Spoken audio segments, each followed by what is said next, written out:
Hello friends, आप देख रहे हैं आपका चैनल शेयर बाज़ार विद आयुष और बात करेंगे फ्रेंड्स इस वीडियो में ज्योति सीएनसी ऑटोमेशन आईपीओ के फर्स्ट डे सब्सक्रिप्शन के बारे में। आप सबको बताइए कि आज इस आईपीओ का पहला दिन था और पहला दिन किस प्रकार का रहा, कितना यहाँ पर सब्सक्रिप्शन निकल के आया on the very first day, हम ये समझने वाले हैं इस वीडियो के अंदर। एंड डेफिनेटली फर्स्ट डे का सब्सक्रिप्शन काफ़ी शानदार है, तो वीडियो को देखिएगा पूरा ज़रूर। उससे पहले अभी तक अगर दोस्तों आपने चैनल को सब्सक्राइब नहीं किया है तो चैनल को सबसे पहले ज़रूर आप लोग सब्सक्राइब भी कर लीजिएगा। सो फ्रेंड्स, ज्योति सीएनसी ऑटोमेशन आईपीओ का फर्स्ट डे अब कंप्लीट हो चुका है। अब इस आईपीओ के अंदर 2 दिन और बाकी है, जो है 10th और 11th जनवरी के, जब आप इस इशू के अंदर पैसा लगा सकते हैं। ₹2 की इसकी फेस वैल्यू है। 315 से 331, 315 टू 331 रुपीज़ का इसका प्राइस बैंड है। बट अगर आप पैसा लगा रहे हैं तो आपको अपर प्राइस बैंड पर ही लगाना है, 331 रुपीज़ पे। कुल मिला के 45 शेयर आपको मिलते हुए नजर आएंगे एक लॉट के अंदर। बाकी कुल मिला के 1000 करोड़ का दोस्तों ये आईपीओ है, जिसमें से फ्रेश इशू है करीबन 1000 करोड़ का, यानी पूरा का पूरा ही फ्रेश इशू है, कोई ऑफर फॉर सेल नहीं है। जिनको नहीं पता है फ्रेश इशू क्या होता है तो आपको बताता हूँ सिंपल। फ्रेश इशू मतलब दोस्तों ये होता है कि कंपनी के पास जाने वाला है सारा पैसा। एक होता है ऑफर फॉर सेल, एक होता है फ्रेश इशू। अगर ऑफर फॉर सेल हो रहा है इसका मतलब ये है कि कंपनी के पास कुछ पैसा नहीं जाएगा, लेकिन अगर पूरा का पूरा फ्रेश इशू है तो सारा का सारा पैसा कंपनी के पास जाएगा। और अब कंपनी पे है कि वो उस पैसे का यूटिलाइजेशन किस तरीके से कर रही है। कंपनी बताती है, कंपनी डेट रिडक्शन कहती है, कंपनी और एक्सपांशन के लिए पैसा लेती है, इस तरीके से कंपनी इसका यूटिलाइजेशन करती है। कुल मिला के ₹15 पर शेयर का दोस्तों यहाँ पर एम्प्लॉय डिस्काउंट है। बीएसई एनएसई दोनों पर इसकी लिस्टिंग होगी।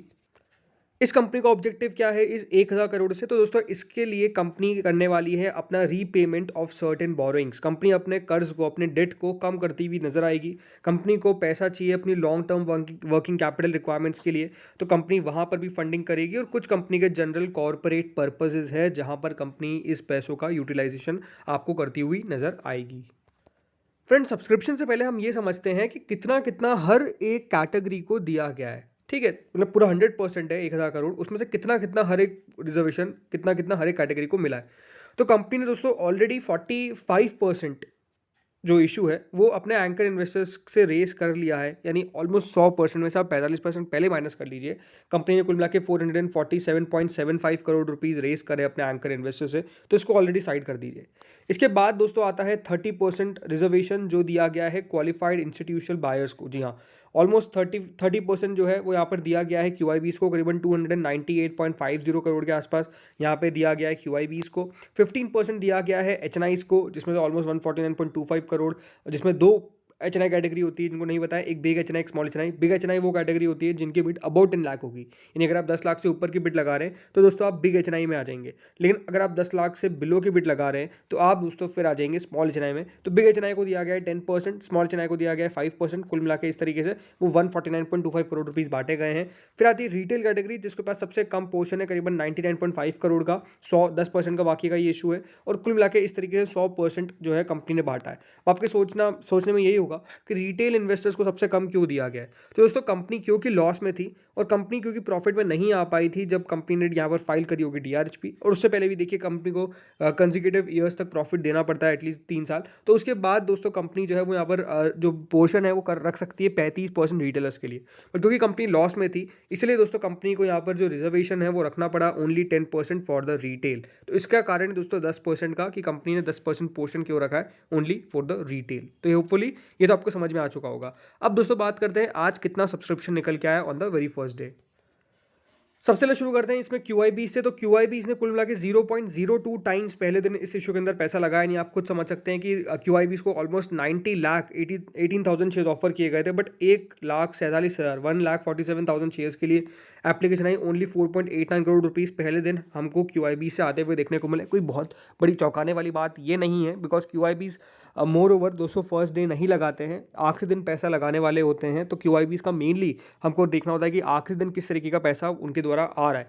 अगली दोस्तों कैटेगरी आती है नॉन इंस्टीट्यूशनल बायर्स की। तो एचएनआईज ने कुल मिला के 3.82 टाइम्स दोस्तों पहले दिन इस इशू को सब्सक्राइब किया। हम कह सकते हैं कि 3.82 टाइम्स बहुत ज़्यादा तो नहीं है, बट ओवरऑल 3.82 टाइम्स ज़रूर अच्छा है, क्योंकि कंपनी को लेकर हम कह सकते हैं बाजार में या फिर कह सकते हैं थोड़ा बहुत इन्वेस्टर्स के बीच में इतनी कोई पॉजिटिव व्यू नहीं है कि हाँ ये बहुत तोड़-फोड़ वाला आईपीओ होने वाला है, बट स्टिल पहले दिन अगर 4 गुना दोस्तों सब्सक्राइब हो रहा है, तो ये एक अच्छा स्टार्ट माना जाए। कुल मिला के पहले दिन दोस्तों 569.39 करोड़ यहाँ पर हम कह सकते हैं आ चुके हैं एचएनआईज़ की तरफ से, और आप देख सकते हैं एचएनआईज़ को 45 लाख शेयर्स ऑफर किए गए थे, बट 1 करोड़ 72 लाख शेयर्स के लिए पहले ही दिन एप्लीकेशन जो है वो रिसीव होती हुई देखने को मिली, जिसमें बिग एचएनआईज़ ने 3.14 टाइम्स एंड स्मॉल एचएनआईज़ ने 5.16 टाइम्स दोस्तों फर्स्ट डे इस इशू को सब्सक्राइब किया है। आप खुद नोटिस कर सकते हैं कि करीबन 30 लाख शेयर्स ऑफर किए गए हैं बिग एचएनआईज़ को, जिसमें ऑलमोस्ट 94,48,000 शेयर्स के लिए पहले दिन एप्लीकेशन आ जाती है। एंड जो स्मॉल एचएनआई कैटेगरी है उसमें दोस्तों 15 लाख शेयर दिए गए हैं स्मॉल एचएनआईज़ को, लेकिन 77 लाख पहले दिन ऑफर जो है वो यहाँ पर दे दिया है। कुल मिला के 256.63 करोड़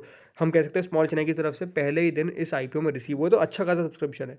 लेकिन अगली कैटेगरी आती है रिटेल की, और रिटेल हुआ है दोस्तों शानदार सब्सक्राइब पहले दिन 8.67 टाइम्स। ज़रूर देखिए रिजर्वेशन क्योंकि रिटेल का सिर्फ 10% ही है, तो वो 8.67 टाइम्स भी सिर्फ 862 करोड़ ही होता है। तो ये ज़रूर है क्योंकि देखिए पोर्शन छोटा है रिटेल का, इसलिए दोस्तों पोर्शन जो है वो तेज़ी से भी आपको बढ़ता हुआ नजर आया आज, ये ज़रूर है। और पहले दिन दोस्तों इसलिए वो 8 गुना तक पहुंच चुका है। आप देख सकते हैं रिटेल को ओनली 30 लाख शेयर ऑफर किए गए, लेकिन पहले ही दिन 2 करोड़ 60 लाख शेयर्स के लिए एप्लीकेशन रिटेल की तरफ से पहले ही दिन आती हुई नजर आई। कुल मिला के 862 करोड़ फर्स्ट डे आपको आते हुए नजर आए। कुल मिला के दोस्तों ये जो इशू है पहले दिन वो 2.66 टाइम सब्सक्राइब होता हुआ देखने को मिला है, और कंपनी ने 1457 करोड़ रुपीज़ ऑलरेडी रेस कर लिए हैं। कंपनी को चाहिए कितने 1000 करोड़ में से 443 करोड़ ऑलरेडी एंकर इन्वेस्टर से रेस कर लिए। तो इसका मतलब ये तो है कि दोस्तों इशू तो फुली सब्सक्राइब हो चुका है, और इशू की तो पूरी हम कह सकते हैं नैया पार लग चुकी है। ऐसा कोई खास दिक्कत नहीं आने वाली है। बट क्वेश्चन आप सबके दिमाग में यही होगा कि इसमें लगाना चाहिए कि नहीं लगाना चाहिए। देखिए मेरा पर्सनल व्यू है जो आपके साथ में शेयर कर रहा हूँ, कोई रिकमेंडेशन नहीं है।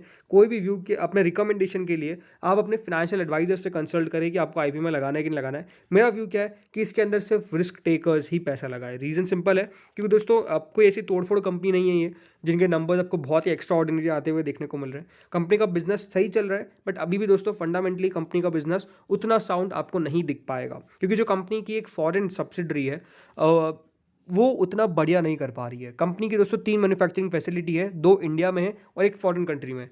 तो वो जो फॉरेन कंट्री वाली कंपनी की मैन्युफैक्चरिंग फैसिलिटी है, वहाँ पे कंपनी का उतना कुछ खास काम नहीं चल पा रहा है, और उसके लॉसेज ही कंपनी को यहाँ पर सबसे ज़्यादा झेलने पड़ रहे हैं, जिसके कारण कंपनी की फाइनेंशियली हेल्थ जो है वो इतनी साउंड नहीं दिख पाती है। तो ये एक मेजर प्रॉब्लम है।